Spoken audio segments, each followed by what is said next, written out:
Okay, இன்னைக்கு நம்ம பார்த்தீங்கன்னா, ஒரு ஃபோட்டோ வந்து எப்படி வந்து ஸ்டெடியா ஷார்ப்பா எடுக்கிறது அப்படிங்கிறத பத்தி தான் இன்னைக்கு நம்ம வந்து அ வீடியோ பார்க்க போறோம். ஸோ வீடியோக்குள்ள போவோம்.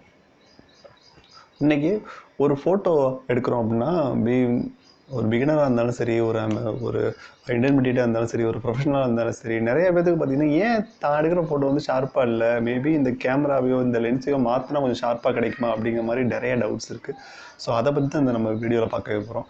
எப்படி ஒரு ஃபோட்டோ வந்து ஷார்ப்பாக கிடைக்குது, ஏன் அந்த ஃபோட்டோ வந்து ஏன் நம்ம ஃபோட்டோ வந்து ஷார்ப்பாக ஆக மாட்டுது அப்படிங்கிறதுக்கு இந்த மாதிரியான விஷயத்தை நீங்கள் ஃபாலோ பண்ணீங்க அப்படின்னா உங்கள் ஃபோட்டோஸும் பார்த்தீங்கன்னா ரொம்ப ஷார்ப்பாக இருக்கும். ஃபஸ்ட்டு ஒன்று பார்த்தீங்கன்னா கீப் ஸ்டெடி. உங்களோட ஃபோட்டோஸு முடிஞ்ச வரைக்கும் நீங்கள் வந்து ட்ரைபாட் யூஸ் பண்ணி எடுக்க ட்ரை பண்ணுங்கள். ட்ரைபாட் அளவுக்கு நம்ம என்ன தான் ஹேண்டில் எடுத்தாலும் ட்ரைபாட் அளவுக்கு நம்மளால் ஸ்டெடியாக நம்ம வச்சுருக்கோமா அப்படின்னு கேட்டால் கிடையாது. வைப்ரேஷன் ரிடக்ஷன் விஆர் யூஸ் பண்ணலாம், நிக்கானில் கேனானில் ஐஎஸ் யூஸ் பண்ணலாம். மற்ற இதில் பார்த்தீங்கன்னா நிறையா இருக்குது, வைப்ரேஷன் ரிடக்ஷன் அந்த மாதிரியே இருக்குது, வைப்ரேஷன் கிளியர்னு சம்திங் அது மாதிரி தான் இருக்குது. ஸோ என்ன இருந்தாலும் உங்களுக்கு வந்து அந்த ட்ரைபாடில் உள்ள அந்த ட்ரைபாடும் ஸ்டெடியான ட்ரைபாடாக இருக்கணும். அது ட்ரைபாடில் உள்ள அந்த ஸ்டெடினஸ் பார்த்தீங்கன்னா ஹேண்டிலில் கிடைக்காது. ஹேண்டில் இன்கேஸ் நீங்கள் ஒரு பேட் ஃபோட்டோகிராஃபி இல்லை ஒரு ஒயில்ட் லைஃப் ஃபோட்டோகிராஃபி ஹேண்டிலில் தான் ட்ரை பண்ணணும் அப்படிங்கிறப்ப ரொம்ப ஸ்டெடியாக வச்சு அதை ட்ரை பண்ணுங்கள். எப்படி வந்து ஒரு லென்ஸையும் ஒரு கேமராவையும் சேர்ந்த மாதிரி ஹேண்டில் பண்ணுறது அப்படிங்கிறத ஃபஸ்ட்டு லேர்ன் பண்ணிக்கோங்க.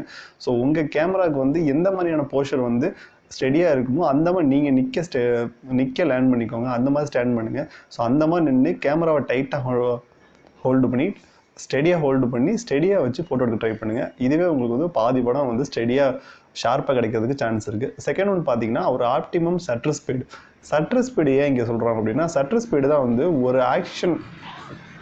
ஒரு ஆக்ஷன் நடக்குது அப்படின்னா அந்த ஆக்ஷனை வந்து எவ்வளோ தூரம் கேப்சர் பண்ணணும், அந்த ஆக்ஷனை வந்து ஃபோர்ஸ் பண்ணி கேப்ஷன் பண்ணுறோமா இல்லை இந்த ஆக்ஷன் வந்து அப்படியே ஆக்ஷன் நடக்கிற மாதிரி எடுக்கிறோமா அப்படிங்கிறத வந்து நிர்ணயிக்கிறது வந்து ஷட்டர் ஸ்பீடு தான். ஸோ ஷட்டர் ஸ்பீடை வந்து அதிகமாக நீங்கள் இன்க்ரீஸ் பண்ண தான் உங்களுக்கான அந்த ஆக்ஷன் ஷாட் வந்து அந்த ஆக்ஷனோ எந்த போர்ட்ரேட் ஷாட்டாக இருந்தாலும் உங்களுக்கு வந்து ஷார்ப்பாக கிடைக்கும். இப்போ மினிமம் ஒரு ஷட்டர் ஸ்பீடு வைக்கணும் அப்படின்னு நீங்கள் பார்த்தீங்க அப்படின்னா மினிமம் ஷட்டர் ஸ்பீட் அப்படிங்கிறப்ப ஏன் இந்த இடத்துல மினிமம் அப்படின்னு சொல்கிறோம்னா, நிறைய பேர் பார்த்தீங்கன்னா அந்த எக்ஸ்போசர் ட்ரையாங்கிளுக்கு தகுந்த மாதிரியான ஷட்டர் ஸ்பீடை வந்து ஆப்டிமலாக வச்சுக்க வந்து ட்ரை பண்ணுவாங்க. எக்ஸ்போசர் ட்ரையாங்கிளுக்கான அந்த ஷட்டர் ஸ்பீடை வந்து ஆப்டிமலாக வச்சுக்க ட்ரை பண்ணுவாங்க. ஏன் அப்படின்னு கேட்டால் எக்ஸ்போஸ் எனக்கு கரெக்டாக செட் ஆகணும் சார் அப்படின்னு சொல்லிட்டு. பட் அது வந்து இங்கே வந்து அவசியமே கிடையாது. எக்ஸ்போஷருக்கான ஷட்டர் ஸ்பீடுக்கு நம்ம ஈக்குவலான ஐஎஸ்ஓ வேணால் நம்ம செட் பண்ணிக்கலாம்.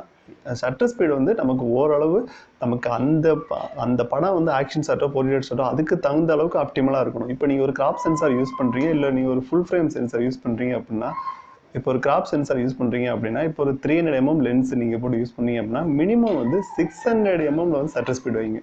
ஸோ அந்த மினிமம் ஷட்டர் ஸ்பீடு தான் உங்களுக்கு வந்து படத்தை வந்து ஷார்ப்பாக கொடுக்கும். அதே நீங்கள் வந்து ஃபுல் ஃப்ரேம் யூஸ் பண்ணீங்க அப்படின்னா மினிமம் 300 யூஸ் பண்ணீங்க அப்படின்னா மினிமம் 300 நீங்கள் யூஸ் பண்ணிக்கலாம். ஸோ இது வந்து உங்களுக்கு படத்தை வந்து ஷார்ப்பாக கொடுக்குற இன்னொரு முக்கியமான காரணி. ஒரு சின்ன பேடோ ஒரு பெரிய பேடோ ஒரு வந்து விங்ஸ் வச்சு டேக் ஆஃப் பண்ணுது இல்லை ஒரு ஃப்ளை ஓவர் பண்ணுது அப்படின்னு ஃப்ளைங் அவே பண்ணுது அப்படின்னா அந்த இடத்துல உங்களுக்கு வந்து இன்னும் ஷட்டர் ஸ்பீடு வந்து அதிகமாக இருக்கணும். 1600 வந்து 1500 ஷட்டர் ஸ்பீடு இல்லை வந்து 2000 2500 இந்த 2600 இந்த மாதிரி வைக்க ட்ரை பண்ணுங்க. மினிமம் நான்லாம் பார்த்தீங்கன்னா ஒரு 4000 வச்சு கூட சில படம்லாம் பார்த்தீங்கன்னா பிளர் ஆயிரும்.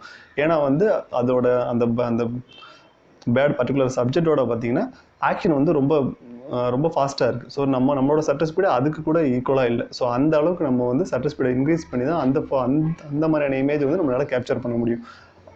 அடுத்து ஒன்று பார்த்தீங்கன்னா ஆப்டிமல் ஐஎஸ்ஓ. சில பேர் பார்த்தீங்கன்னா அந்த ஒரு 100 ஐஎஸ்ஓ வந்து 100 ஐஎஸ்ஓவுக்கு மேலே தாண்டவே மாட்டாங்க. ஏன் அப்படின்னு கேட்டிங்கன்னா 100 ஐஎஸ்ஓ தாண்டினா என்னோட படம் வந்து பிக்சலேட் ஆகிடுச்சு, அது மாதிரி ஷார்ப்பாக இருக்கும் ஆனால் ரொம்ப பிக்சலேட் ஆகிடும் அப்படிங்கிற மாதிரி சொல்லுவாங்க. அப்படி கிடையாது. அந்த படத்துக்கான அந்த சிச்சுவேஷனுக்கான அந்த எக்ஸ்போஷருக்கான கரெக்டான ஆப்டிமல் ஐஎஸ்ஓ நீங்கள் செட் பண்ணால் தான் உங்கள் படத்தோட அந்த கலராக இருக்கட்டும், அந்த ஒரு ஷேடோ ஏரியாஸ் இருக்கட்டும், இது எல்லாமே பார்த்தீங்கன்னா பிரைட்டான கரெக்டாக இருக்கும். ஸோ இதுவே உங்களுக்கு வந்து படம் வந்து ஷார்ப்பாக இருக்கிறதுக்கு ரொம்ப முக்கியமான பாயிண்ட். நான் பார்த்தீங்கன்னா ஒரு ஆவரேஜாக பார்த்தீங்கன்னா ஒரு டிஎக்ஸ் கேமரா ஒரு கிராப் சென்சார் கேமராவில் பார்த்தீங்கன்னா ஒரு 100 to 800 வரைக்கும் நீங்கள் வந்து ஐஎஸ்ஓ வந்து தாராளமாக இன்க்ரீஸ் பண்ணிக்கலாம். மாடர்ன் கேமராஸ் வந்து 800 வரைக்கும் தாராளமாக உங்களுக்கு வந்து நல்லாவே வந்து படத்தை வந்து ஷார்ப்பாக கொடுக்கும், கிளியராகவும் கொடுக்கும். இதே நீங்கள் வந்து நைட் டைமில் இருட்டான இடத்துல வந்து ஷூட் பண்ணீங்க அப்படின்னா அதை வந்து ஒரு 200 400 அதுக்குள்ளேயே வச்சுக்கோங்க. அது எனஃபாக இருக்கும். அதுக்கு மேலே வச்சிங்க அப்படின்னா படம் வந்து பிக்சலேட் ஆயிரும். அடுத்து ஒன்று பார்த்தீங்கன்னா அப்பேச்சூர் பார்த்தீங்கன்னா சில பேர் அந்த 5.6 இருக்குது அப்படின்னு வச்சுக்கோங்களேன். உங்களோட மேக்ஸிமம் அப்பேச்சூர் வந்து உங்களுக்கு 5.6 இருக்குது அப்படின்னா அந்த 5.6ஐயும் தாண்ட மாட்டாங்க சில பேர். அதில் வச்சா தான் எனக்கு வந்து படம் வந்து ஃபுல் வந்து இதாக கிடைக்கும், ஃபுல் லைட் கிடைக்கும் அப்படின்னு சொல்லுவாங்க. ஃபுல் லைட் கிடைக்கும், பட் அதே நேரம் உங்களுக்கு வந்து ஒரு பேடோ ஒரு சப்ஜெக்டோ வந்து நம்மளோட ஃபோக்கல் லென்த்தோட கொஞ்சம் ஜாஸ்தியாக இருக்குது அப்படிங்கிறப்ப நீங்கள் ஒரு ஸ்டாப் 2 ஸ்டாப் வந்து தள்ளி வைக்கலாம்.